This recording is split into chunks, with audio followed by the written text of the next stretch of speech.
That's a setting somewhere too. Okay, the recording has started. Feel free to go ahead and call the meeting to order. Okay, this is Chairman Waddell. We're gonna call the order. Claire, would you mind doing the roll call for us, please? Certainly. Chair Waddell, Here, Vice Chair Jackson. Commissioner Carpenter. Commissioner Hanovich. Present. Commissioner Schaus. Present. Commissioner Steiner. Here. Commissioner White. Present. And then we do have a new council liaison, Lori Matthews. She was traveling today, so she may not be able to join us, but we'll have an introduction next meeting. okay, Economic Vitality Director Heidi Hansen. Present. Airport Director Brian Gall. Present. Airport Programs Manager Adam Miali. Present. Airport Communications Manager Claire Harper is present. ARF Battalion Chief and Operations Manager Tim Skinner. Present. Administrative Specialist Missy Seiner. I'm here. okay. Looks like we've got a quorum. And Vice Chair Jackson did sign in earlier, but I'm not sure if the connection was dropped. So we should be seeing her hopefully rejoin us soon.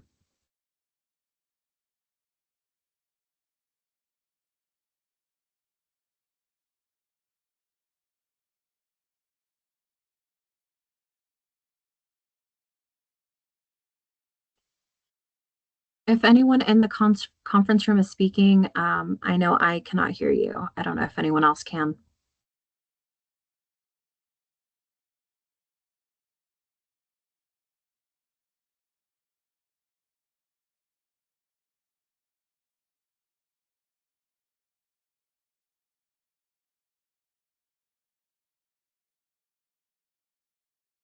Yeah, the audio dropped for me as well. If anybody in the conference room can hear me.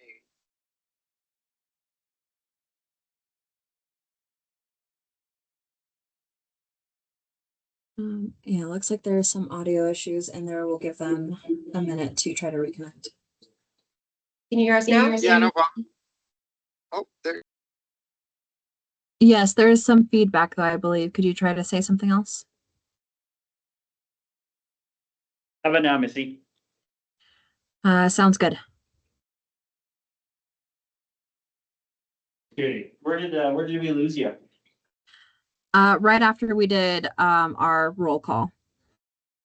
okay, just for reiteration, we had no public comment or presentations brought forward. No announcements.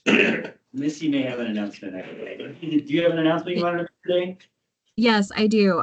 For anyone who is either presenting a motion or seconding a motion, if I could please have you also state your name. Unfortunately, last month, the minutes were not complete as I was not able to note who it was that voted and motioned. So whenever you do, please just remember to state your name first, and I would appreciate it. Thank you so much. Oh, no problem. Sorry about that. So approval of minutes, can I have a motion from one of the members that was here? Never mind. I'm going crazy. No city council updates, no minutes because we need to do that in February. Okay, airport operations updates. Yes. Who's got the slideshow today? Yes. Oh.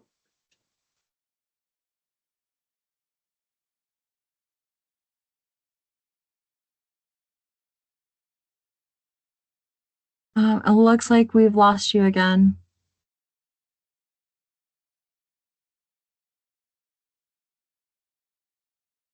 Yeah. Can everybody online still hear us okay? I can hear you. This is Commissioner Hanovich. I can hear you. Sounds good. Okay, so for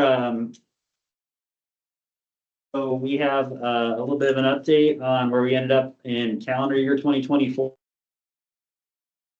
Our revenue passengers boarding flights, boarding those commercial flights. So December's enplanements were the highest enplanements for that month since 2021. And we're a 20.5% increase from 2023. Overall enplanements for calendar year 2024 were 77,507, which is up 7% from 2023, which was 72,494. This is also our fourth highest year ever for enplanements and the highest with service from a single carrier. So the 3 years that were higher than this year were 2019, 2020, or sorry, 2021 and 2022. We had a downturn for 2020 with the pandemic, but the other ones were the years when United and American were both still serving the airport. So pretty good numbers for a single carrier.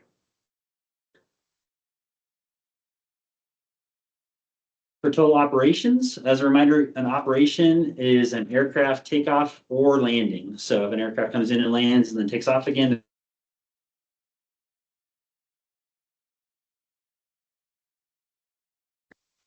We lost you again. Also, I'm outside of the conference room, I think here. Oh, perfect. Thank you.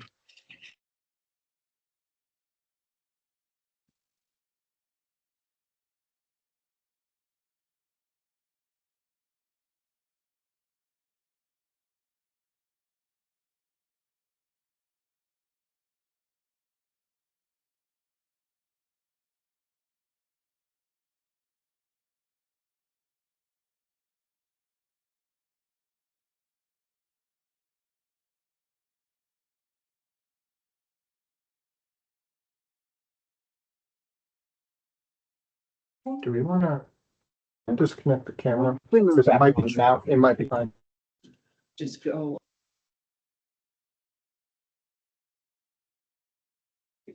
Conflict or something? We apologize. Are you able to hear us now? Yeah, you're good. Yes, we did not catch any of the total operations slide.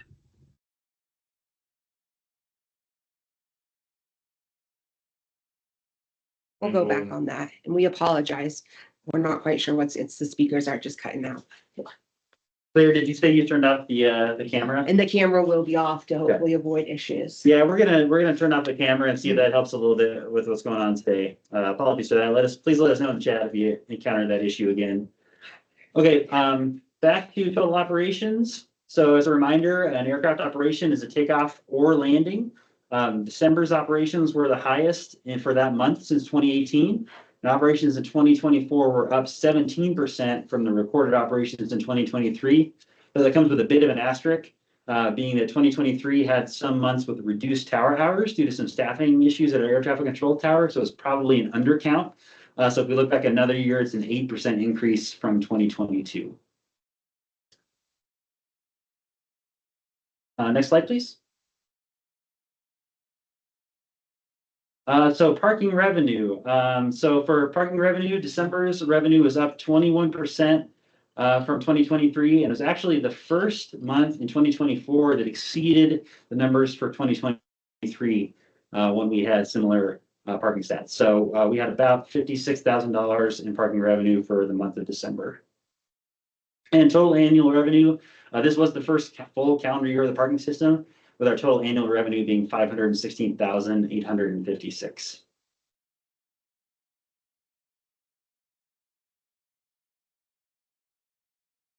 Any questions on operations, enplanements, or parking for this month?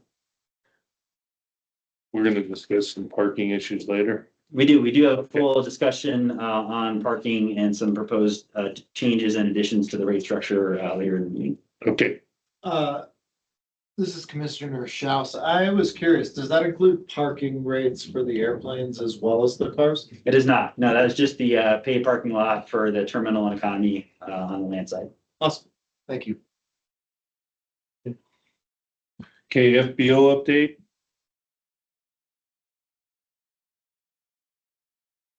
Doesn't look like Warble has joined us virtually. Yeah, it doesn't look like anybody from the FBO is on today.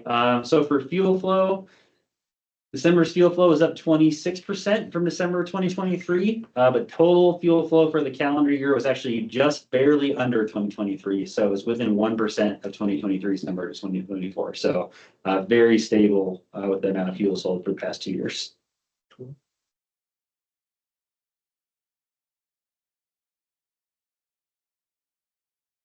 Okay, project and grants updates. How's the money going? We'll get to that project in just a moment. Good afternoon, everyone. Adam Yalley, Programs Manager here at the airport. I only have a couple updates to go over today. Today, we're gonna start off with our Express Visitor Center, affectionately referred to as the old cafe space. We've had some movement since the last time we all met. We are working with a contractor here in town to help us with both speccing out the improvements as well as the construction portion of it. So the first part of that contract, what we've done is we're trying to get to the point where we all agree on materials. This is where we want to go. Here's your final price.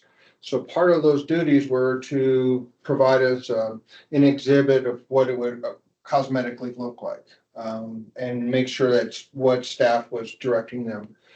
We were supposed to receive our architectural renderings on the 23rd. However, we got them on the 20th. So we were able to rally before the holidays and get everybody to review those and provide comments. We have provided a couple comments. Those are in. So what the contractor's doing now is going with their vendors to make sure they get the final cost of the storefront. That's the biggest ticket item. So once they come back with us with the final, no kidding, this is how much it's going to cost. Our intention at this point in time is to move forward with a construction contract. We're anticipated to get that final scope and fee next week. So that way we can go ahead and get moving forward on getting the final construction documents moving. And as it stands right now, if we can meet this deadline, then it looks like the end of April, we'll have that visitor center, all the storefront in constructed and complete or near complete. There may be some punch list items at the end. So that's exciting. This next slide, Missy. Oh, thank you. This is the architectural rendering that was sent to us. And for those of you online and in person here, what we're looking at is just what we're supposed to really kind of take away from this is the actual storefront itself. What we want to do is make sure that we all agreed on the locations of the openings and the types of openings. Closest or inside the cafe area, those are going to be 2 double doors that are just going to slide open, and they'll be able to be locked when they need be. But the one that faces the TSA, the main corridor there at the terminal here, that's an accordion door, so it's going to open up the whole storefront. So that way you have access both ways. Like I said, this was reviewed and approved. So hopefully next week we'll know more. Next slide, please. I got a question on that one. Please. The opening and closing of it, is that planned for every day or is that just in case? I was gonna ask if you were still waiting for proposals as well, or. Okay, so we'll tackle those one at a time. We're limited, it'll be open limited hours. Okay. So right now, the Convention and Visitors Bureau is providing staffing for the visitor center. Their plan is to do that for 8 hours a day, 7 days a week. We don't know exactly what those 8 hours are going to look like. It's probably going to shift along with flight schedules to try to catch as many departures as possible, since if folks on the departures tend to spend a little bit more time in the airport than arrivals. But hopefully also catching some of the arrivals for folks that are looking for some tourism information. So it will be open and closed based on the visitor center itself being open. Okay, so it's not 24 hours for using the vending. That's a separate thing that Adam might have an update for as well. Okay. That's what I think I was asking about. Yeah. With the proposals for, I thought there was gonna be a business Okay, operating in. Missy, let's stay on this slide real Meeting. quick. So if we look at the lower right-hand image there of the kind of like the aerial view, I believe what we're talking about is the micro mark. Yeah. Center? Yes. Okay, I can give you a brief update where we are on that. So we did go out for bids on the solicitations, excuse me. Yeah. And we did get 2 vendors that were interested in partnering with the city. We did have a selection panel. They met. There was one of the 2 obviously was higher than the other. So we went ahead and started those negotiations. We've actually met with them this week to talk a little bit more specifics as to what we're looking for. And we're in that negotiation phase. It's looking very promising right now. So it may be as early as next week, we'll have a better understanding of what that looks like. And then we'll be moving forward with our contract with them. They've asked us to look at a couple elements on that. So we have our legal team looking at that. So hopefully, closing next week, we'll be moving forward on that. And coincidentally, if we are able to move forward on this, as fast as we're moving right now, as far as within a couple of weeks, moving to contracts, then we may see this as open also around the same time. Potentially even a little earlier. So Potentially. to Adam's point, they're separate procurement efforts. They're not necessarily tied to each other from a timing standpoint. Yeah. So, since there's no construction involved in the micro market, as soon as they can get the equipment delivered and installed, they can start operating. So we're hopeful that that could actually probably predate or, open before we get the visitor center construction open. Is the micro market the one that's shown in that lower right on the left side of that? It's actually not shown in these renderings. Okay, So it's in that sort of L-shaped space in the lower right, in the lower This right is photo. just the visitor. This is just specifically for the visitors. Okay. That's the clarification. Yes, there we Thank go. you. There we go. There- So that area that can be closed off is just the visitor center. Correct. The market will be open 24/7. 24/7. Yeah. Okay, that was, now I got it. And we are coordinating those 2 procurement efforts, both the city-run visitor center. It looks like Missy did a cool little yellow highlight of the area we're talking about there. Oh, okay. Okay. Thanks, Missy. So we have coordinated those 2 efforts to try to make sure that we're not overlapping on products, right? So the Okay. micro market is gonna sell, we know it's gonna sell food and beverage products, but probably also some travel accessories. The visitor center is also gonna sell travel accessories, but we're working together on those fronts to make sure that we're not competing with each other, that it's more collaborative. Okay, So, okay, so the visitor center is actually kind of a welcoming and tourist info and also maybe souvenirs. yeah. And then we're gonna have food at the table, sitting area and the food area 24/7. Correct. And so the Okay. plan right now is for the visitor center to carry a similar inventory, obviously on a much smaller scale compared to the visitor center in the train station downtown. It'll be run by the same team, Okay, probably with the same employees. They're probably gonna bounce back and forth to make sure they get a little bit of a change of scenery and also get to interact with people, that are both at the airport and not. so it's gonna be kind of an odd. It's really, seems to me it's supposed to be servicing arrivals, but there'll be more departure people in there than arrival people. Because most people, when they hit the airport, just want to go. Correct. Yeah. Okay. All right. One other note real quick before we move on. When we're talking about the micro market, there's 2 phases to that as well. I hate to complicate things more. So we've got the area in the old cafe space, Mhm. as well as we have designated a spot within the hold area as well. We're gonna have another like micro market set up within the Right. hold area. Correct. Okay. Yeah, post TSA. Yeah. Okay. Gotcha. And did we get any funding from the city for that? For the This micro project? market? Yeah, the- for the visitor center. Yes, so the Convention and Visitors Bureau, Economic Vitality. Both the airport and the Convention and Visitors Bureau and the visitor centers are within the Economic Vitality Division. Okay, And so we are able to use some funds that are more focused on the tourism side to help support the construction of the visitor center. Okay. structure in the airport. And it looked like Heidi has her hand up as well before we move on. Okay. okay. I also just wanted, Chair, thank you. I just wanted to also add that part of the reason we would like to have visitor center staff out there taking care of the visitor center portion, the micro, is we will have some alcohol that will be able to be sold. And they will also be administering that where they've gotten their handling licenses and things like that. It will be kept in a, refrigerator in the visitor center area and only applicable when visitor center staff are there to, distribute it. just so you're aware that there will be some alcohol availability. And if you have any more questions, Brian can even elaborate more. Thank you. Thanks. Thank you, Heidi.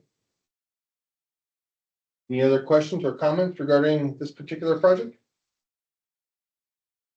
Okay, hearing none. Missy, can we go to the next slide, please?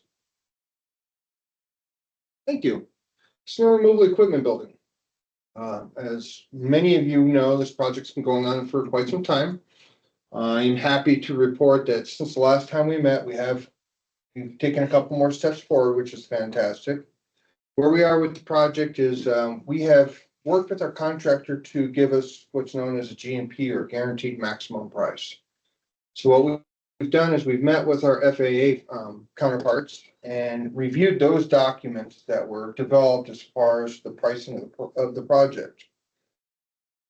In that meeting, we were also looking at eligibility and ineligible type items as part of this project. And where we are currently is we are meeting with our design consultants as well as our contractors to go over their comments and come up with basically a response back to our friends with the FAA and our understanding as to what is eligible and what is ineligible. So this is a big step. This is probably the biggest hurdle when it comes to these types of projects with the FAA, is kind of getting over this hump of what's eligible and ineligible. So we're currently working through that. We're meeting internally next week to go over the responses from our design team. And then we're going to schedule a meeting with with the whole team as a group. So we have the contractors, the design, and us to come up with our final response back to the FAA. So it's exciting. Hopefully we can expedite this as quickly as we can. Do we have any idea, once we get everything done and they put a shovel in the ground, how long it's gonna take before we have it done? Depending on when that shovel goes in the ground, it'll take anywhere between 12 to 18 months. So we're looking at another 2 years before they can park a snowmobile. Worst case scenario, yes. Okay. There is a substantial amount of earthwork that's part of this particular project that I assume will gobble up a lot of time. However, the construction team that we selected based on qualifications, they know how to do a lot of earthwork really quick. They've got the equipment to do it. So I'm thinking that once we get through this hurdle, when I say 12 to 18 months, they'll be able to hopefully shave that off quite a bit. And as Adam has mentioned, we're pursuing the grant funding from the FAA that funds most of this, along with state and local match. That's coming from a number of different funding sources through separate grants. So we're going to have at least 6 grants, probably more like 8 to 10 that we're going to have different parts of this. But that GMP can be split into multiple phases. So if we're confident in the design and we get approval from the FAA, we can have a first early package that comes out to get them started on the earthwork, for example. We're still wrapping up the details on some of the structure. So that is another way that they can potentially keep things moving even while the process is still ongoing. We're still targeting hopefully a shovel in the ground this summer. And hopefully we won't have anything, the new administration won't change any of our funding areas, hoping anyway. But let's put it this way. I'm 72 years old and I'd like to see this thing completed in my lifespan, okay? I want to have you there. I mean, this project has been my baby since I came on the committee. I want to see it done. Motion second. All right. So that's where we are on that. I'm hopeful that the next commission meeting we all sit down with, I'll have some more exciting updates for this particular project. Heidi? If I could just add, Chair, I wrote in the chat, the council just on Tuesday night, they had just confirmed their federal and state legislative priority list for the year. And on both the state and federal, and I hope if Brian's going to talk about this later, I'm sorry, Brian, I'll be very brief, not to steal your thunder. Airport is on found both on the state and federal priority lists. The council, and this one in particular, has been spoken about when they went to Washington last year. Our lobbyist, Bob Holmes, is actively helping us with this. And what I was thinking, Brian, is it might make sense before the Washington trip this year, if Claire would like to maybe draft a letter from the commission, and if the commission gives permission, we could include that in their packet in for their Washington trip as well. Thank you. Be happy to do that. Claire needs more work to do anyway. She's hardly tasked at 110% now. We can certainly all start working on that, so we'll have it for the next meeting to review and go over, and then we can get everyone to sign on. Yeah, strongly worded, please. Any further discussion? Okay. Missy, can we go to the next slide, please? We're gonna talk about a little issue that came up on Christmas Eve. And I just wanted to make sure the commission members were aware of it. So as many of you are aware, we have a coil door that separates essentially the terminal and the secured area, where you go through for TSA for your screening. There's a coil door there. And on Christmas Eve, after the second flight in the morning took off, they closed it and there was a large bang. And it was basically inoperable. It was stuck in the closed position. So we as staff worked with our facilities friends at the city. We were able to, believe it or not, get somebody out here to actually take a look at it and see if we could get it back in operation. Unfortunately, unlike our garage doors at home where you can see your springs, this one's all contained within a metal housing. A barrel is what they call it. And so the whole barrel will need to be replaced, and we found a couple other issues with that particular gate. So what we decided to do is we called in a contractor to come help us out, come up with some ideas, knowing that it's Christmas Eve. So we came up with a plan to look at putting a temporary wall just outside of the TSA, basically screening area, cutting out a lot of stuff. I'm just getting to the meat of it. So we put up a temporary wall with a door until we can figure out how to move forward. And the reason why I mention that is apparently, unbeknownst to Brian and I, this particular coil door had an issue about 7 years ago where it broke, but it broke in the opposite direction, in the open position. So currently what we're doing is we're working with our contractor to come up with some potential long-term fixes. What we see downstairs and what we'll see in the pictures on the next slide is a temporary fix. Mm-hmm.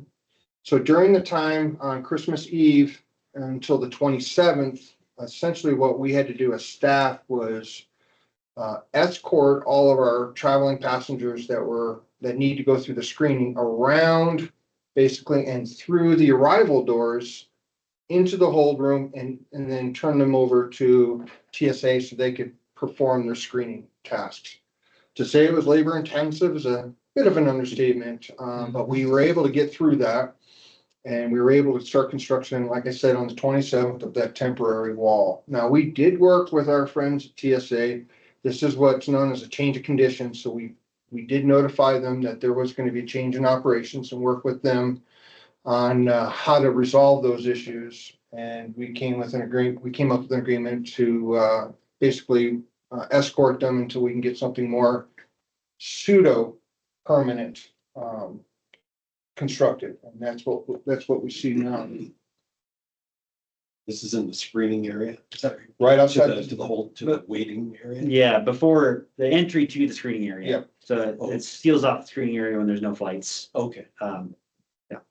And that is the only point of egress and ingress into the hold room from the terminal side, from the unsecured side in there. That's locked and nobody can go through. So we couldn't open another door and have PD stand there and guard. We couldn't do that. So we had to physically walk them around.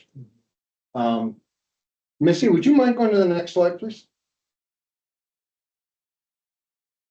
So what we're seeing on the screen here is some pictures that were kind of taken during this challenge, we'll call it. In the upper left hand, that's how it locked itself. It fused itself closed just like that.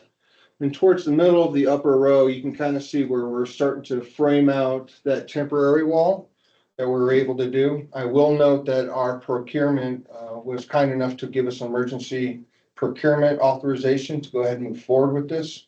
So the same contractor that's going to be working on our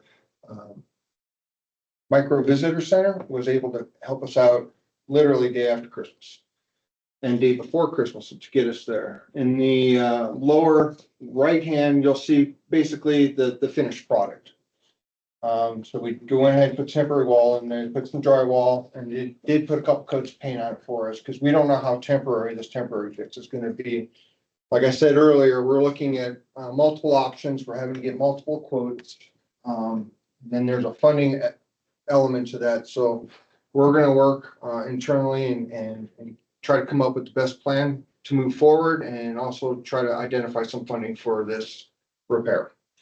So I just want to piggyback a little bit on what Adam was talking about there, that this happened, during the day on December 24th, and we were able to have this temporary wall and door installed by December 27th with the holiday in the middle of that. I think that's pretty amazing on all the parties involved. So as Adam mentioned, we had Flagstaff Airport staff involved in that, TSA, Flagstaff Police Department, our two contractors. Levin Contracting is the one who built the temporary wall for us. And Artisan Metalworks here in town is the one who was able to move the door out of its stuck down position and secure it back in the upright position. So we had, two different contractors, city facilities, airport staffs, police, and TSA all involved in getting this done in a really short period right over Christmas. So kudos to everybody involved.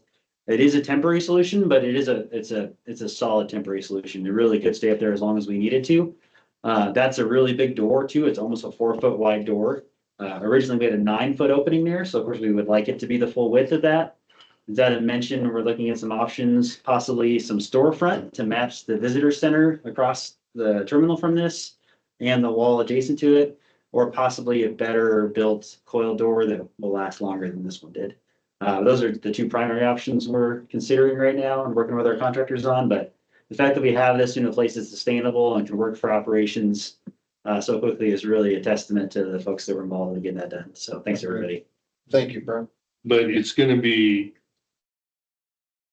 that is the only access point, and you're gonna be trying to move passengers and build a new door. Do we already have a plan for? We do. What we did was, it's a great question. What we did was, when we built that wall, we offset in towards the inside of the terminal. Okay, So we didn't put it in the same tracks because we knew if we put a storefront, we're gonna have to take the old coil door down.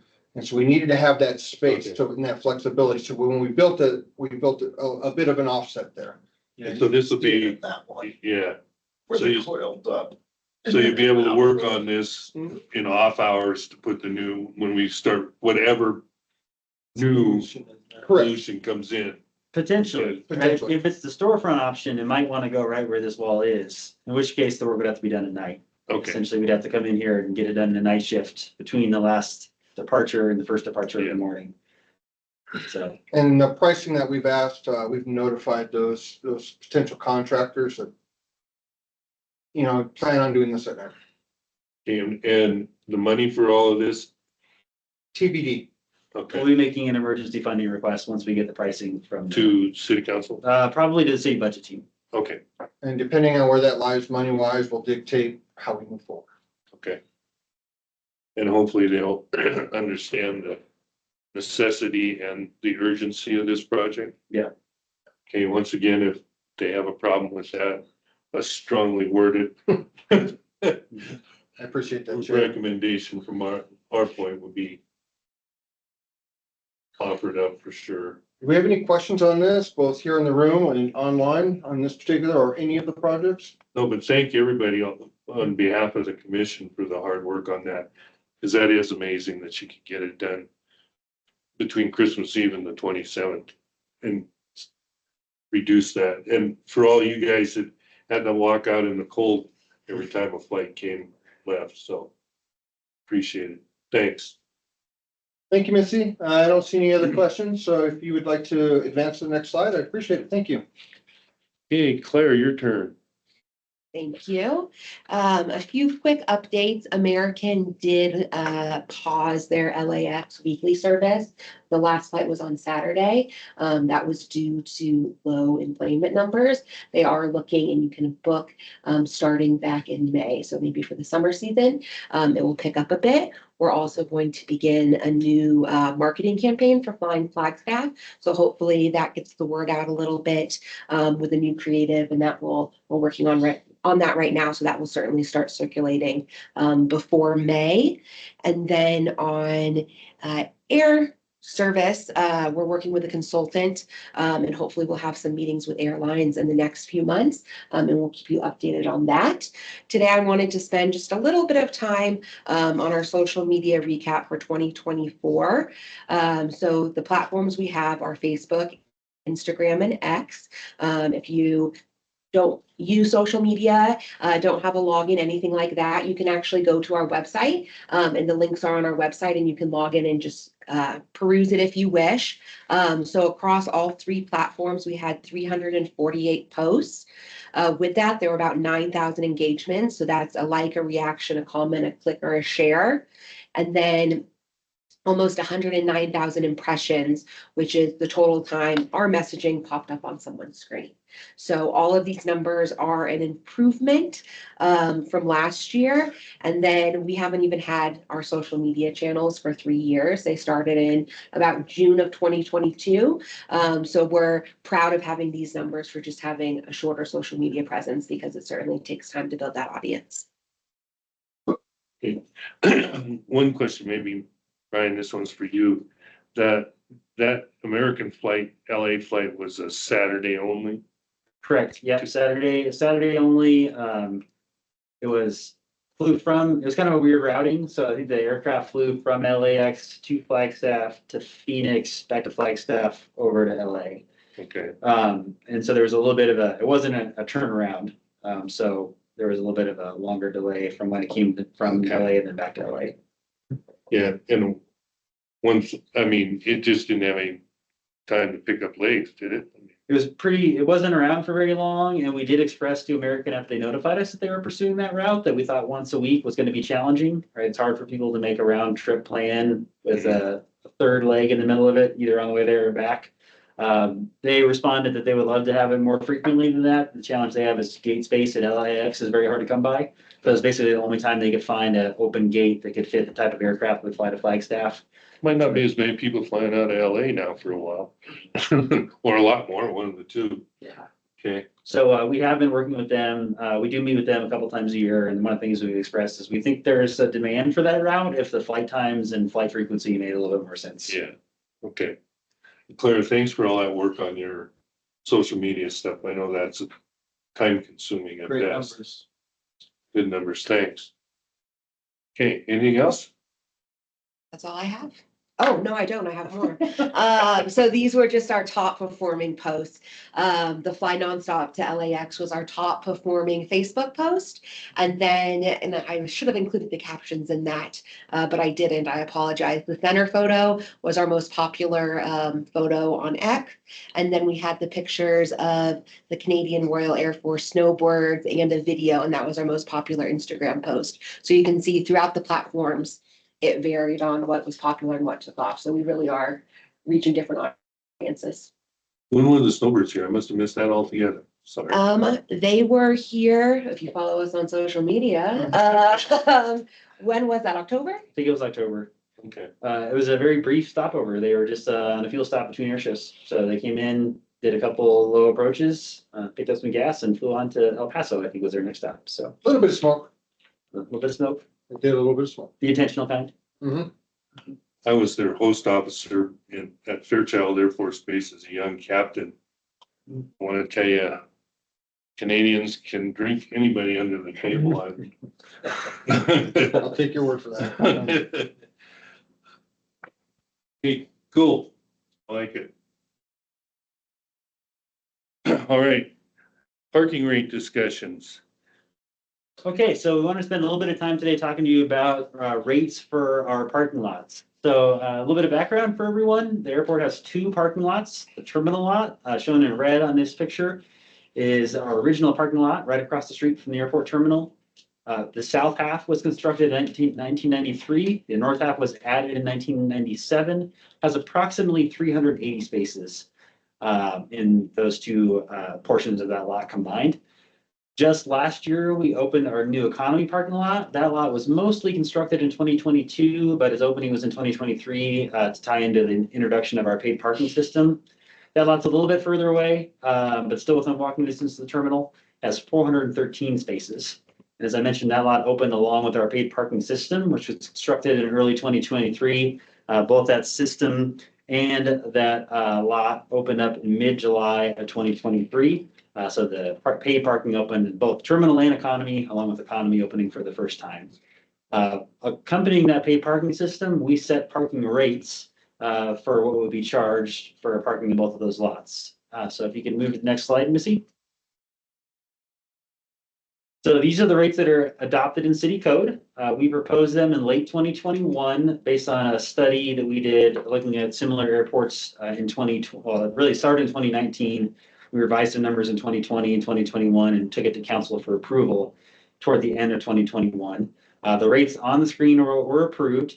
You'll note that there were two columns there, one for rates that were effective in January of 2022, the second for rates that were effective in July of 2023. But notice that because the lot didn't open and the system didn't get implemented until after July 1, 2023, those cheaper rates on the left side were never implemented. Once the system was available, we were in that second column of rates. So the rates that folks have been interacting with out here at the airport are first hour of parking is free.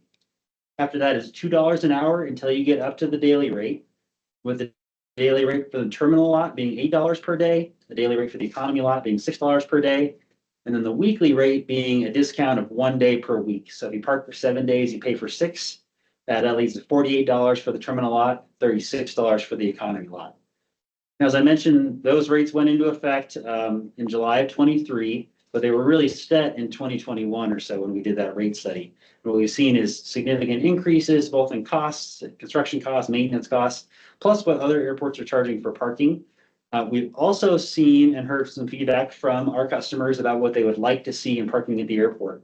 One of the requests we've had is for some sort of monthly parking rate, either for folks that fly very frequently, or we actually learned before, many might remember the terminal lot was very full before we built the economy lot. In fact, we probably had more cars parked in the terminal lot and the adjacent landscaping than we have in our lots combined right now. And part of that was because a lot of the people that parked there were not actually using the airport. Maybe they weren't flying or renting a car, but because it was free, if you live in town and you have 4 cars, but your driveway only fits 3 and the winter parking ordinance is in effect, people would bring one out to the airport and leave it here for the winter. I still think that demand exists. So since we have the capacity now, we thought it'd be great to try to add some rates that could help capture some of that business that maybe has a demand to park out here. So if you could move to the next slide, Missy, we'll discuss some proposed changes to the parking system. So proposed changes in the upper left there. One of the things we would like to discuss today is a monthly permit option. So something to make another discounted rate for folks that are going to want to park here more frequently. Also adding a lost ticket fee. So anybody who is visiting us in person today got a parking ticket or took one when they parked in the lot. We do see people that leave those on their trip, and when they come back, the system does have redundancy with a license plate reader. So as long as it correctly read your plate on the way in, correctly read your plate on the way out, it can still work without a ticket. But there are instances where maybe a license plate's obscured or the license plate reading cameras can't read it correctly. And in that case, we do our best to try to find the appropriate amount to charge those folks. But if it's after hours, there are times when our third-party contractor has to let those folks out without paying because we don't have a way to look up when their transaction started or a way to back bill them later. So a lost ticket fee would be a way for us to recoup some of the costs that we're losing in those situations. And then the other thing we wanted to talk about was a future fee increase. As I mentioned, these fees went into effect in 2023 and were set quite a bit earlier to that. So we're thinking it's time to look at a potential future rate increase. So on this table, the numbers in black show what our existing rates are. And then the information in red are things we would like to add. We'd like to talk to this group about adding today. So first is monthly parking rate. Our proposal would be to add immediately upon adoption by city council, a monthly parking rate of $160 for the terminal lot and $120 for the economy lot. Also, a lost ticket fee of $72 for the terminal lot and a lost ticket fee of $54 for the economy lot, with some associated rate increases in that right-hand column, which would be moving from $8 a day to $10 a day for the terminal lot, and from $6 a day to $7 a day for the economy lot. Right now, we would propose to do that in July of 2026. So another year and a half out from now, just to make sure we have it on the books for when we get to that point. And then those other rates are based on those daily fees. So the same formula as we used before. And I do have some other slides on this where I'll go into the background of where we came to those recommendations before we get to the discussion on that. So next slide, please, Missy. So here's some of the information on how we got there. So as I mentioned, the weekly rate is 6 times the daily rate. So 1 free day per week, you're paying for 6 days instead of 7. We came up with a monthly rate by adding an additional day of free parking per week. So 5 times the daily rate times 4 weeks for the month to get to the monthly rate. So 2 free days per week. Also, one thing to note is we've heard from several local businesses who used to leave a vehicle in the parking lot. If their business had people traveling in pretty frequently, they would leave a car here that people that flew in could use. They asked us to be in the neighborhood of, somewhere under $5 a day, and I think you'll see that our monthly rates get them there. So that is something that I think will also help some of the demands we heard from our business community. And then the lost ticket fee was set to be 1.5 weeks of parking. So about our average parking duration there, kind of round number around that, but that's how we came up with those numbers in red below. Next slide, please. Now, the other background homework that we did on this was looking at our similar airports. So you'll see a list on the left there of airports we looked at, which was Prescott Regional, Yuma International, Montrose Regional in Colorado, St. George Regional in Utah, Durango, Plata County in Colorado, Mesa Gateway in the Phoenix metro area, Tucson International, and Phoenix Sky Harbor International were the airports we looked at. Everybody does their parking a little bit differently, so we try to do the best we could to convert. For example, we charge per hour for the hourly rate, some charge per half hour. So we did our best to try to make it an apples to apples comparison without adding way too many columns to the chart. One thing I'd like to point out though, everybody except for Prescott charges for parking. Part of that, I think, is that Prescott is an essential air service airport, so they do get a subsidy to support their air service. And they do get the lowest number of flights of anybody on this. They sit at around 2 flights per day. Which is significantly lower than most of the other airports on this list or than us. You'll note one of the other things is we looked at most of these airports in our rate study that we did in 2021. They've all increased since then, most by between $1 to $3 for each lot, which is one of the reasons we're coming back and asking for this potential future rate increase. You'll note in the daily rate there, rates range from $7 a day, well, $5 a day. Tucson does have an economy lot that's pretty inexpensive, but it does require a bus ride. So it's not a walking distance, it's a scheduled shuttle service. So that's the only one that's considerably cheaper than the rest. The others all range from about $7 a day to $16 a day, with most of them being in the 10 plus average for their parking lots. And as a reminder, we were looking to, in a year and a half, raise ours to be $10 for our most expensive lot, while keeping our cheaper lot at $7 a day. So we definitely still be on the very lower end of the parking rates from our peers, which was intentional to try to encourage people to fly through Flagstaff while still doing what we can to be financially self-sufficient. The other thing to note is that 3 of the airports we looked at charged monthly rates. They vary from 125 to 260. So the rates that we were proposing, which varied from 120 at the low end to 200 at the high end, kind of fall right in the middle of that, depending on which lot you're in. The other thing to note is that the airports that charge lost ticket fees are generally considerably higher than what we charge. Not all airports charge lost ticket fees.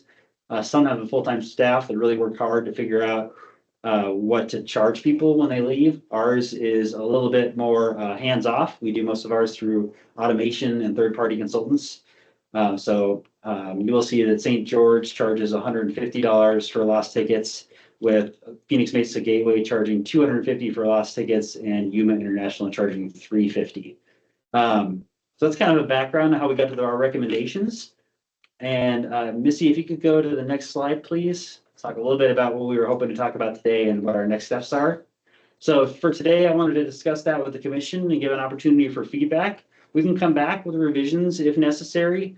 Once we come to an agreement that the commission seems to be on board with, along with staff, We will take that to city council to be approved, and that goes into city code that will be implemented on whatever the date we put in it is. So if it is, let's say July 1st, 2026 for the increases, with hopefully, I hope would be an immediate adoption of some of the additional categories we didn't have before, that monthly parking and the lost ticket fee. That was our hope, but Missy, maybe you could go back to the next slide or previous slide for our discussion. But with that, I really just wanted to open it up to everyone to talk about today and see what folks thought about these proposed changes. And if anybody had any things they disliked about this or things they liked, we'd love to hear your feedback today. Commissioner Colby has his hand up. Hello, everybody. I just had a quick question. So this is going to be a lot cheaper parking than most other places in Flagstaff. What is the plan to like keep like the campers and stuff out of here so they don't become just a camping parking lot, I guess?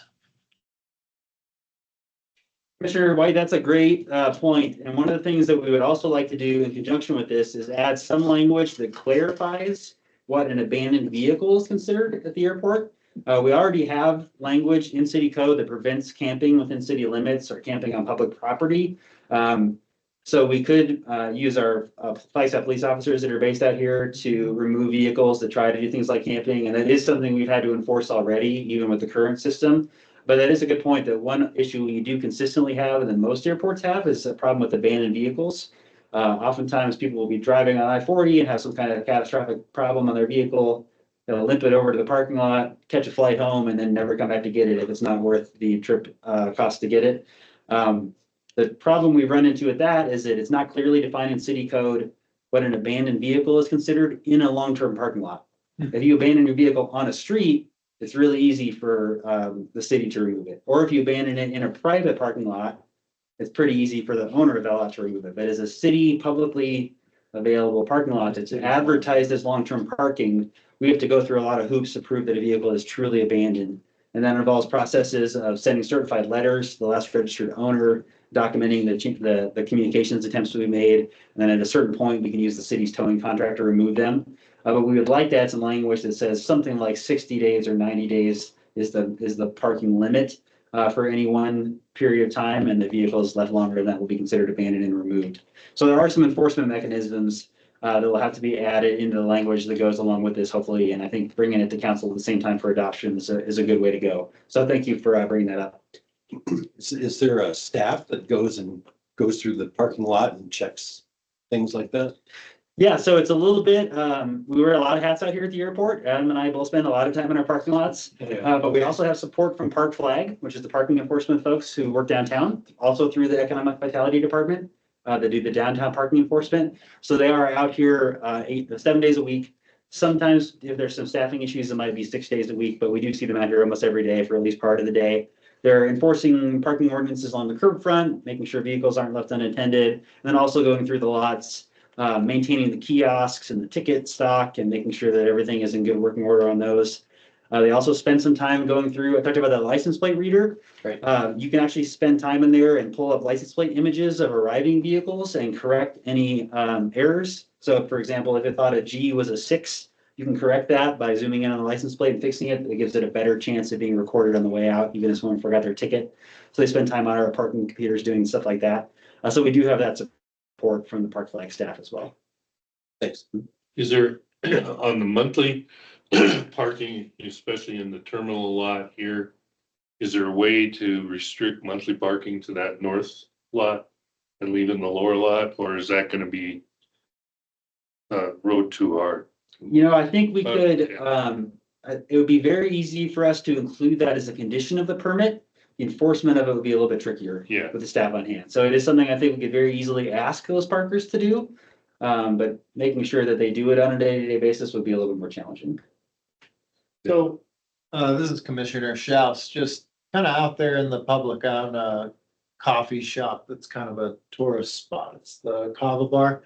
And something I hear a lot from people traveling in and out is a reticence to use the airport due to the essentially what people see as monetization of everything having to do with it, given that it's already going to be more expensive to fly direct out of Flagstaff already.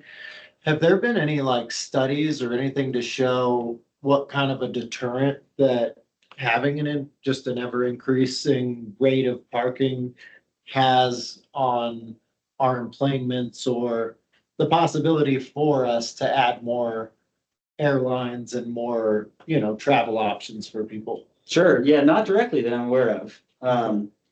And that goes back to a few different factors that come into the affordability. So one of the things we've tried to highlight, and I think it's something that we can also hit in Claire's upcoming social media campaign, which we talked about the parking rates at our peer airports, including ones like Phoenix Sky Harbor that folks often go to for here, when they're not flying from Flagstaff, which does have their cheapest daily rate of $16 a day. So we do want to highlight that even at our higher rates, it'd still be considerably a discount. That is their cheapest one. Most of theirs are in the neighborhood of 20. Some of them are over $30 a day for their parking rates at Phoenix Sky Harbor. So obviously, pointing out the differences in costs associated with the travel to a competitive airport is something that we're going to try to highlight. Well, it's more about making our airport competitive simply for its size and what the outgoing flight or incoming flight is gonna cost. Sure. And like a comparison to Phoenix, I don't think is apt, at all. We're a small market airport by Right. comparison.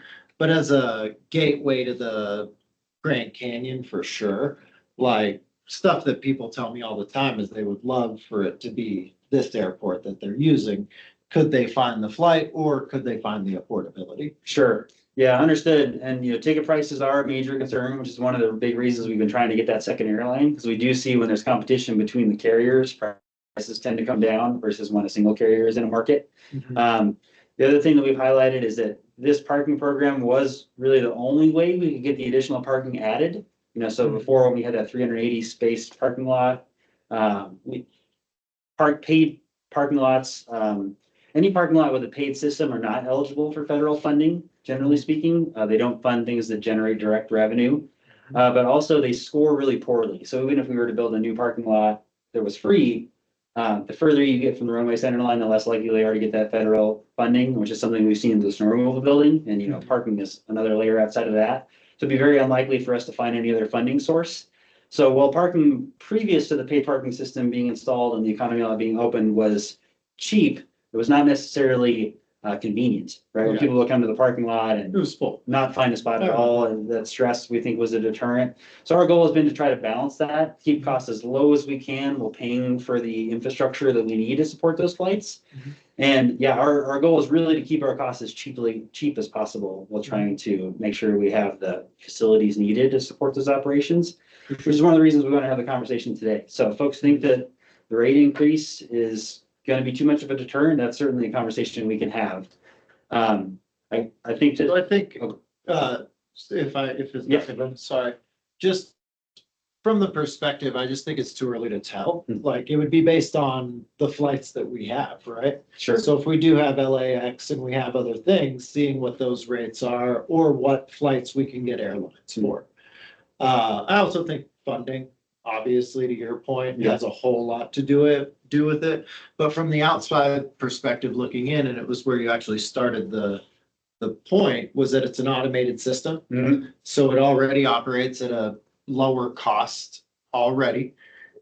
Given that we have a loan to pay back and everything, it totally makes sense to me. But if we do want to drive more of this airport as that gateway to more tourism, as well as maybe more of a local use point, which is what I'd like as a local here. The idea of looking at the parking to pay for itself, but, not necessarily be our key revenue driver, I think is important. Sure. Yeah, I appreciate that. And I think one thing about the parking rates too is if you don't travel a lot, I mean, we're competing against Mesa, Phoenix, and here. 90% of the people that fly out of Flagstaff, like, we've been going to Vegas because of Alicia's connections to Montana. Yep. And I don't know if it was a holiday bump or what, but they went from $18 to $28 to park at the airport in Vegas this year, or this last trip we went on. Yeah. But I think, if people don't fly a lot, geez, $8, that's a lot. But if you fly a lot, you go, hey, $8, that's a bargain, you know, so. Right. Cause I paid $8 to park at a hotel 20 minutes from the airport, you know, and I thought, oh, that's a bargain. But I would much rather park. I don't see any problems with this. My one concern about the monthly rate, and I think goes right along with your question about the campers, is just, is that gonna encourage more people to, you know, hey, it'll cost me $500 to park my car downtown. I can take it out to the airport and leave it for a month for 160. And now do we run into the same problem we had before we implemented the paid parking? That we're losing parking spots to people who aren't using the airport. Yeah, sure, Waddell, that's a great point. Actually, this is something I probably should have led with or included in the presentation. So since we've added the economy parking lot and installed the paid parking system, now for even numbers, we'll call it 800 parking spaces. It might be just a few shy of that, but approximately 800. We've seen our numbers outside of holiday weekends be under 50% occupancy. On holiday weekends, I think Thanksgiving and Christmas this year, we bumped up over what would have been the capacity of the terminal lot beforehand. Probably somewhere in the 450 to 500 parking. And that was gonna be my next question. Yeah. How's occupancy looking? So we've never had fewer than, I think, 300 spaces available since we went to the paid system and added the lot. So we do have quite a surplus right now, given our current flight availability. One of the reasons we propose a monthly rate and not say a quarterly rate or a yearly rate is because we want to have that flexibility to say, well, we're going to release, say, 100 parking permits out of our 300 spaces available, but if we start to fill up with a new flight addition or additional routes or a new airline, we can pull those back, you know, on a month-to-month basis and not reissue those permits. So our hope was to have another tool in the toolbox to utilize some of those spaces that are being left empty right now without affecting our availability for passengers. And I don't want it to be heard, this is Commissioner Schaus, again, that I'm against paid parking. I'm just more thinking of the idea of reasonability. Sure. You know, just because it is expensive to live here doesn't mean we should make it expensive to park here. Is what I'm thinking. If we're running a 50% or less occupancy, why not lower parking rates to make a higher occupancy or offer a monthly? I mean, I think that those are great ideas, but the idea of raising rates to me seems to be something that should be based on something like occupancy. You know, if we're full up, then yeah, we should make it more expensive But in part- line with costs. But if we don't have anything we're offering additional at the airport, making this decision for 26 when we don't know what flights are gonna look like then, I'm not sure if it's, you know, the right timing or not. But if I'm not Very mistaken, we're discussion. doing that for council purposes. Yeah, every time we do a change, we have to put together kind of a whole program to bring it back to council. So our hope was to try to combine those to reduce some of the legwork of getting the approval. But that is something we can, of course, talk about if we just want to talk about the addition of the monthly rate and the lost ticket fee, for example, without the rate increase. I think that's a conversation we can have. So I think that's what I was about to say. Sure. Because I think, well, my point was gonna be maybe we add the monthly rate to see what effect that has on occupancy, get that approved, and then rate increases, at least as I see it, would be better addressed based on services or flights that we offer here at the airport. And I think we have hands raised online. Brian, I don't know if you have any information to share on other airports as far as how often they do rate increases. I don't know that I had that information in my data research, but that might also help with that point. That's a good question. I know that they've all gone up since we did our previous rate study, but I don't know if it's a set schedule, but that is something we can follow up with on our rate study with the airports that we talked to. Chair Commissioners Heidi Hansen, I just wanted to throw out something else to think about, and I think that Brian did kind of discuss it, but from my viewpoint, the airport is definitely what you all know is considered an enterprise fund, and we are always looking at ways to make revenue so that the airport can take care of all of their funding needs, especially something like you just experienced with the TSA doorway, things like that. So what we didn't go into this lightly with discussing the parking rate fees. What we were hoping to do with all of you is to not only offer this monthly rate, which we've had, again, like Brian said, a lot of inquiries, the lost ticket fee, but to also take care of all of it at one time so that we don't have to keep going back to our community and our visitors with different fees. It's really makes sense to implement everything that you're doing in additions and everything at one time. But we also we did a great job of waiting for a while to see the activity of the lots, and everybody was asking for a lot of this at the very beginning of implementing the program. And we said, we want to see how it does prior to implementing anything new. I think we've done that. We spend a lot of years seeing the activity of the lots right now. And we do feel like we have capacity to add these elements that people have been asking for quite a while. So the only thing I would continue to ask you to think about is doing changes for everything at one time instead of doing a little bit here and a little bit there, because it does confuse the public. Thank you.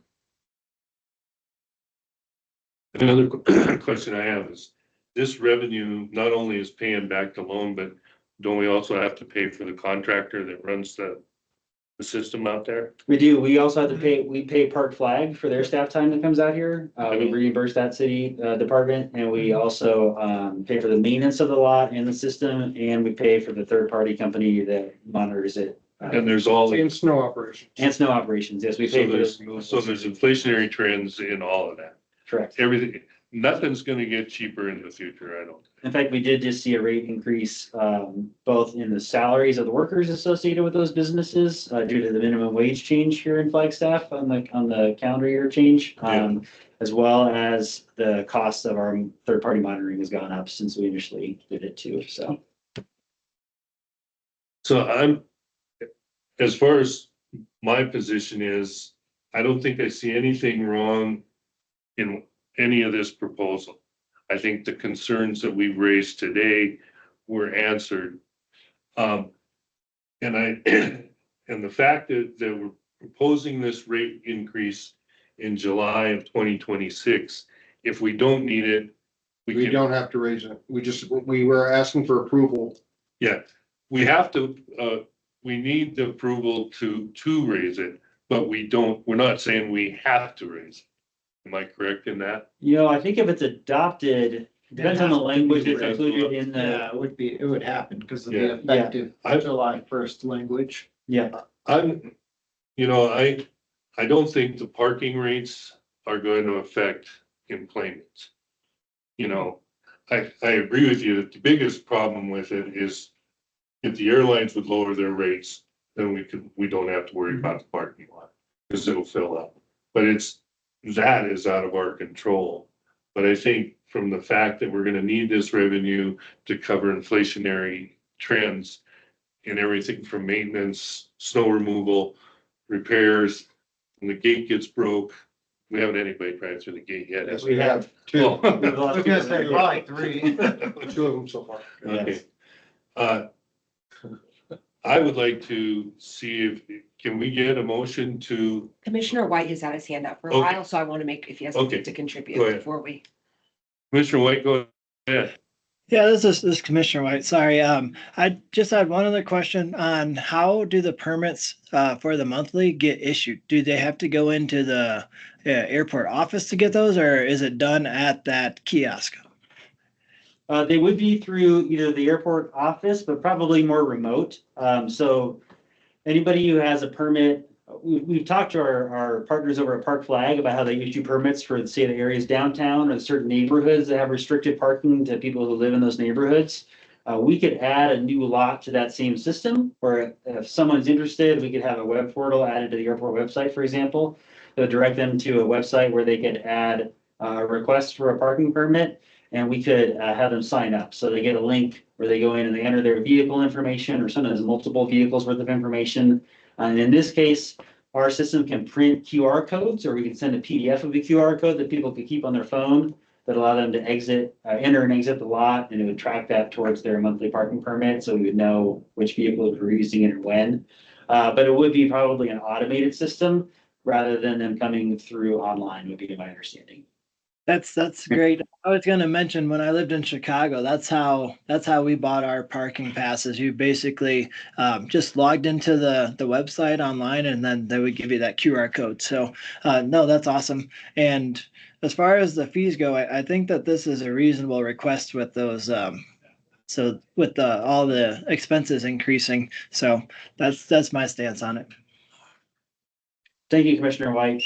One other thing I failed to point out earlier is you'll notice on the rate change that we proposed here, we did a $2 increase at the terminal lot and a $1 increase on the economy lot. Part of that was to try to give a very inexpensive option still in that economy lot. If folks are really looking to save, they could park in that parking lot that is a little bit further walk, but still walking distance. The other aspect of that is we wanted to see balance. How are people parking between the lots? Because that's another way to check and see how are the fees doing, right? If we saw everybody parking in the economy lot, that'd be an indication we were charging too much in the terminal lot. Right now, we've seen the opposite. Somewhere between 2/3 and 3/4 of our partners are parking in the terminal lot, our more expensive option, with a much more availability in the economy lot right now. So we're seeing most of our partners are willing to pay more to park close. So we wanted to maybe try to differentiate that a little bit to come up with a way that would maybe balance those two, so they both be at approximately the same amount. Well, this is Commissioner Schaus. I'd add a different perspective on that number, though, is that I would imagine with the price of the flights as well as everything else, the majority of your travelers would be on a business trip with the possibility of a business reimbursement behind that. Because I know for sure if my company flies me out of Flagstaff, I park in the closest lot because they're gonna pay it back and I don't care what it costs. Versus if I'm a resident and I'm trying to travel on the cheap out of my local airport, it matters. So seeing the economy lot with less to me, says that, yeah, there's less local people coming here to use the airport unless they can afford it. Yeah, fair question. And Yeah. we always working, something new that we'll be sharing, a kind of a booking thing. Was I was talking with one of the people that does it and they had pulled recent numbers and we're about 60% local, 40% business travel is what they have said, but we'll get Cool. stronger numbers on that. Yeah, that's what I tried to start, if there were any studies or any data, because I know that my information is very uninformed and anecdotal. Okay. It'd Just, be interesting to see the next time we do a raise, if you just did it at the terminal and then left the economy lot by itself. If those facts are true and 2/3 are still parking in the terminal anyways. That is another option. We could revise this to show the economy lot staying flat at $6 per day with a raise in rate at the terminal lot. But really, that's what we were hoping to have this group discuss today and get your feedback on. So if anybody has, we've heard a number of suggestions, but I think what we're looking for as staff is really some direction of what we'd like to see that we can kind of package up in a version that we can move forward with. So I'm open to all of those ideas and really just want to hear what everybody has to think about them. If there's any consensus from the commissioners on what we'd like to see move forward. right now, I don't see any problems with this. Were you looking for today to get commission approval of this new rate increase? Is that what your hope was? If it'd be great if we could get that today. If commission wanted us to see a revised version of this come back or ask us to gather more information, we could do that. Ultimately, we would like to get it because when we go to city council to present this as a full request to make it into city code, one of the things that they always ask any division of the city is, what did your commission say about it? So we want to make sure that whatever we take to them has the backing of this commission on it. So if there's consensus today, we can move forward with that. If there's more questions and folks would want us to come back with a different proposal, we can do that as well. I think that's up to this group to kind of lead the way on. Is amongst the commissioners, is there anybody who'd like to motion that we? Just one other quick comment, possibly breaking this up into two sections and getting a motion and votes on the added rates and then a secondary for the increases. That might help us move along. Honestly, Missy, I think that if they just look at the chart that's provided to the right, and if they are all in support of recommending or someone making a motion to recommend us moving forward with these, we'd be in good shape if they want to do it in one full swoop. Let's repeat that. We lost the beginning of it. Heidi, I apologize. We lost sound for a minute. Could you repeat that? If honestly, it's easier than that. If the airport commission is fine with looking at the chart to the right, if they are okay with what we're proposing, someone could make a motion to recommend that we move forward with this to council. That's as easy as it can get. Or again, like Brian said, we could continue to bring back information. Thanks. And Heidi, that's what I just asked, and I think we lost comms with some of the commissioners. I was trying to see if any of the commissioners would make that motion. This is Commissioner Schaus. I was curious if I'd be allowed to make a motion that we move the monthly rates and lost ticket fees to city council, but hold off on moving forward on the rate increases. Yeah, anybody can make a motion for any of those. We can take a vote on it. But I'd be open to that for sure, especially if we're not at high occupancy. So this is Commissioner Schaus. I'd like to make a motion that we move forward the add of the monthly rates as they are on the screen in front of us, as well as the lost ticket fees, while holding short on asking for a rate increase at this time. This is Commissioner White. I would second that. Okay, we have a motion and a second. All those in favor, say aye. Aye. Aye. Opposed? Myself. Okay, it looks like the motion passed. This is Commissioner Hanovich. I have a question. Go ahead, Robbie. So my question now is for and I lost the name, the commissioner who previously was speaking about holding. What information do you need for the team to come back to you so we can proceed? For a rate increase, is that what you were asking? That's correct, right? So what information do you need from the team? Well, I'd like to see data against the amount of employments and what the rates are, is what I'd hope to see. Is like, we're looking at comparison airports, but what are our actual comparisons within these comparables? Because I know Phoenix to me is a non-starter. Tucson, maybe even a non-starter, but their rates are still low. So that's something to be looked at.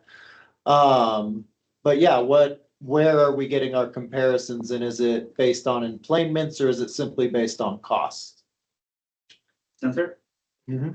And for the sake of the minutes, can we double check and make sure that everybody who voted yes on that motion says their name? I don't know. Can we Yeah. just I just want to make sure we got that correct. Let's- Who I'd like voted to- yes on the motion? I'd like to go back and do a roll call on Commissioner Schaus's motion. So we'll start with myself. I'm gonna vote no. This is Commissioner White, I vote yes. Okay, Commissioner Steiner, I vote yes. Commissioner Hanovich, yes. okay. And I missed one. You were talked over. White was yes, I believe. Yes. Schaus, yes. Carpenter's not available. And Jackson's not voting, right? Okay, Thanks, everybody. We appreciate everybody jumping back to that so we could get that corrected in the minutes. okay, so I So had the- one, Go ahead. one thing I'd like to see with this, the rate increase. The people are asking what we wanted. I was curious with the data that was pointed out, 2/3 of the parkers parking in the terminal lot. What would it look like for revenue if that statistic stayed the same? If you did a $3 increase on the terminal versus a $0 increase on economy. I think that would be something that would kind of skew my vote if I had that information. is that doable? Commissioner White, can I just double check, that was a $3 increase on the terminal and $1 on economy. The question, was it $1 on economy or no increase on economy? That was the question. No increase on the economy. If 2/3 of the people are parking in the terminal lot, then 1/3 would be parking in economy. I forget who said that, but it was in the room. They said, they would like to have an option for the locals that maybe financing it is a concern for them. If 2/3 of the people aren't worried about that, we could get the same revenue or 2/3 more from those individuals versus the ones that are willing to park in economy. Yeah, that's something we can pull together. We'll do a year-to-year comparison perhaps. Maybe we can look at calendar year 24 and say if we had the $10 rate versus the $8 rate, what would that have done for revenue for apples to apples? That's something we can pull together pretty easily. So we'll do that when we come back to this. So we're only looking at the rate increase. Everything else on there is good. So Chair and Commissioners, quick question. What if we didn't raise any of the economy lot rates, the day rate or the weekly rate, and we only were to go with the recommendations for the terminal plus the monthly and the lost ticket rates? Is anybody open to that, or do you still want that other data? So this is Commissioner Schaus. I would still want that other data. My worry is about raising rates without seeing the justification behind the raise of those rates. And I understand that we're all living in an economy where everything all around us is increasing in cost. But through some shrewd negotiations in my own business, I have some products that I get for a lower price than I've ever gotten them. I have other products that I pay more for. So to me, it's more about looking at our cost increases of parking based on us actually having an increase of cost for the maintenance. And when you tell the public automated system, they're not necessarily thinking about the people. They're not, in the computers, unless you're paying for new equipment all the time, that's not to the public, I think, an increasing cost. Thank you, Commissioner. And one last thing I just want to lay before all of you to remember. The paid parking system went in for other reasons besides just to have a better parking plan and program and to save our vegetation and our trees. Because as you know, the behavior was really bad prior. It went in as another resource to offering a revenue solution for the airport to help with regular maintenance of our building and things like that as well. So that's another reason for us to ever bring before you a rate increase. But again, we'll get you that data, but I just wanted to let you know there was more reasons to why we even started a paid parking program. Thank you. And I really appreciate that. This is Commissioner Schaus again. And from my perspective, putting into place a rate increase prior to exploring more options for the airport to be the enterprise it is and explore bringing in new revenue for those needs. I mean, I'm not saying that I want the airport to go without. I just would love it if the enterprise that is the airport had more revenue streams to explore as well.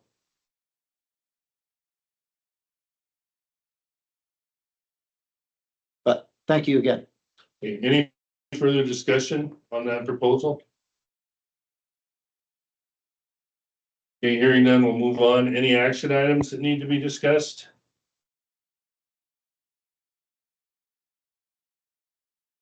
Okay, any informational items? None heard. Anything else from any of the commissioners? This is Commissioner Hanimich. Oh, Go go ahead, ahead. Commissioner English. Hey, I just wanted to say thanks to the team for bringing all this information to us. I can tell there's a lot of hard work behind it and appreciate the forethought as well as the forward-looking planning. I mean, if we're here at the beginning of 2025 and we're talking about changes that we want to implement in 2026, so well done on a long-term planning view. Okay, thanks, Robbie. Brian? This is one that I heard Director Hanson mentioned legislative priorities was something that came up briefly when we were talking about the snow removal equipment building, but we do have, the airport has provided feedback to city council on what we wanted to see in terms of legislative priorities for both state and federal legislative priorities. Is that something that the commissioners would be interested in seeing a presentation on? What we are currently asking for some consideration from our lobbyists? Absolutely. Yes. Yeah. Yeah, absolutely. We'll add that to a future agenda item as well. Okay. Anything else? Just a question, on that letter going to Washington, did you want us to, once that's done, you want us to swing by and sign that, or how are we gonna do that? We can do virtual signatures if you send me your signature, and we'll cover that all next month. If people are here, they can certainly sign, or you can send me a virtual signature and we'll have that one. Thanks, Claire. Going once? Twice? Do I have a motion for adjournment? I move we adjourn the meeting. Second? Second. This is Commissioner Schaus. I second that. All those in favor? Aye. Aye. Aye. Commissioner White, aye. Yanovich? The Commissioner Hanovich had to drop off. Okay. Okay, Can I, motion, can I please have whoever motioned, state their name? Steiner motioned and Shao seconded. Thank you. with that, meeting's adjourned. We'll see you all next month. Looking forward to it. Thank you. Thank you.